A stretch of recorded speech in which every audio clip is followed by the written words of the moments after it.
Avant de plonger dans cette histoire incroyable, pensez à vous abonner à la chaîne et à activer la cloche. Ici, chaque récit a quelque chose à dire, et vous ne voudrez pas en manquer un seul. Je n'aurais jamais cru que ce jour arriverait. Jamais imaginé que ceux pour qui j'ai tout sacrifié seraient ceux qui me briseraient le plus. La salle était remplie. Des rires élégants, des verres qui s'entrechoquent, des regards admiratifs tournés vers mes enfants brillants, respectés, puissants. Et moi, j'étais là, assis au fond, presque invisible. Quand je me suis levé pour les rejoindre, le silence est tombé. Puis les chuchotements. Les sourires gênés. Et enfin, leurs mots. Papa, ce n'est ni le moment ni l'endroit. Tu nous mets mal à l'aise. Devant leurs collègues. Devant leurs employés. Devant des inconnus.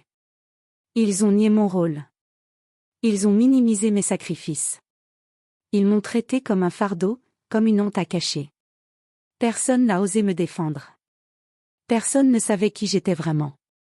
Je suis partie sans dire un mot. Mais cette nuit-là, je n'ai pas dormi.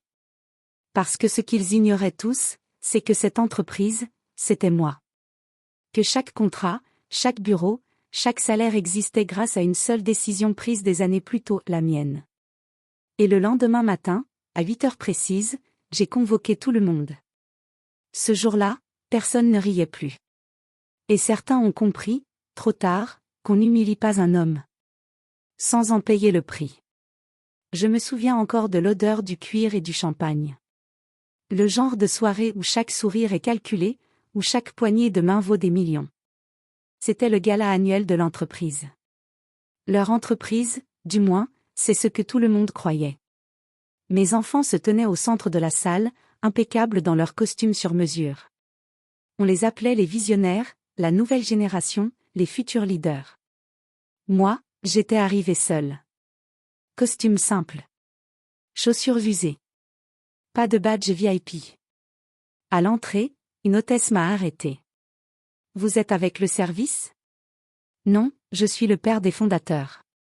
Elle m'a regardé de haut en bas. Puis elle a souri. Un sourire vide. Installez-vous au fond, s'il vous plaît. Je n'ai rien dit. Quand la musique a baissé, le maître de cérémonie a appelé mes enfants sur scène. Applaudissements. Flash. Ovation. Ils ont commencé à raconter leur histoire. Nous venons de rien. Nous nous sommes faits tout seuls. Chaque phrase était un coup de couteau. Parce que c'était mon garage. Mon argent. Mes nuits blanches. Puis, contre toute logique, je me suis levée. Je voulais juste les regarder de près. Peut-être les féliciter. Peut-être me rappeler que j'étais encore leur père. Mais dès qu'ils m'ont vu approcher, leurs visages ont changé. Ma fille a pâli.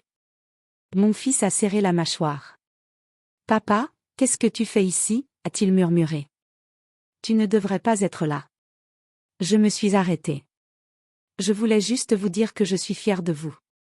Elle a baissé la voix, mais pas assez. Tu nous embarrasses. Regarde-toi.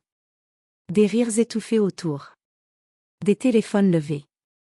Un silence lourd. Puis la phrase qui m'a tout arraché. S'il te plaît, rentre chez toi. Je me suis retournée lentement. Personne ne m'a suivi du regard. Et à ce moment précis, j'ai compris une chose. Ce soir-là, je n'étais plus leur père. J'étais leur honte. Mais ce qu'ils ignoraient encore, c'est que l'humiliation ne resterait pas sans réponse. Le lendemain, tout allait changer. À 6 heures du matin, j'étais déjà réveillée. Pas de colère. Pas de larmes. Juste une lucidité froide. À 8 heures précises, j'ai envoyé un seul message au conseil d'administration. Réunion exceptionnelle. Présence obligatoire. Ils ont obéi. Ils obéissent toujours. À 8h15, la salle de conférence était pleine. Mes enfants étaient là, sur deux, encore vêtus de leur arrogance de la veille. C'est à propos de quoi? A demandé mon fils. Une formalité, ai-je répondu calmement. À 8h20, le directeur financier est entré, pâle comme un mur. Il tenait un dossier noir. Comme vous le savez. A-t-il commencé en évitant les regards. La majorité des parts appartient à.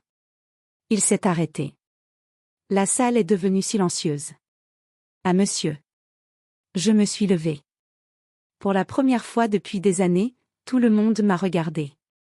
J'ai créé cette entreprise. J'ai placé mes enfants à sa tête. Et j'ai fermé les yeux trop longtemps. Ma fille a ri nerveusement. Papa, tu plaisantes? J'ai posé une seule feuille sur la table. Voici les procès-verbaux. Les statuts. Les signatures. Tout est légal. Tout est définitif. Puis j'ai prononcé la phrase.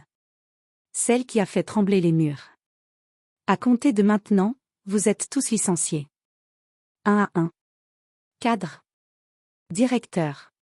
Collaborateur. Ceux qui avaient ri. Ceux qui avaient regardé ailleurs. Ceux qui avaient applaudi l'humiliation. Personne n'a protesté. Personne n'a osé. Mes enfants sont restés figés. Tu ne peux pas nous faire ça. A soufflé ma fille. Si, ai-je répondu. Parce que le respect n'est pas héréditaire. Il se mérite. Je suis sortie sans me retourner. Mais l'histoire n'était pas terminée. Parce que la décision la plus difficile n'était pas encore prise. Je les ai laissés une semaine. Une semaine entière sans titre. Sans bureau. Sans employé pour leur dire oui. Ils ont enfin compris ce que signifiait être seuls. Le 7e jour, ils sont venus chez moi. Sans chauffeur. Sans costume. Sans fierté.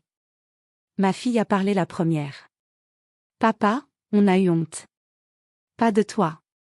De nous. Mon fils n'a rien dit. Il a simplement posé ses clés sur la table. Un geste lourd de sens. On a oublié d'où on venait, a-t-il murmuré. Je les ai regardés longtemps. Pas comme un PDG. Comme un père. Ce soir-là, ai-je dit calmement. Vous ne m'avez pas humilié parce que vous étiez puissant. Vous l'avez fait parce que vous aviez peur. Ils ont baissé la tête. Je me suis levée et j'ai ouvert un tiroir. À l'intérieur, un nouveau document. L'entreprise ne vous sera pas rendue. Le silence a frappé fort. Mais je ne la détruirai pas non plus. Je leur ai tendu les feuilles. Vous recommencerez en bas. Stage. Salaire minimum. Et surtout, anonymat total. Ma fille a pleuré. Mon fils a acquiescé. Pas comme mes enfants, ai-je conclu. Comme des êtres humains. Avant de partir, je leur ai dit une dernière chose. L'argent peut tout acheter. Sauf la dignité. Ce jour-là, je n'ai pas perdu mes enfants. Je leur ai rendu leur humanité.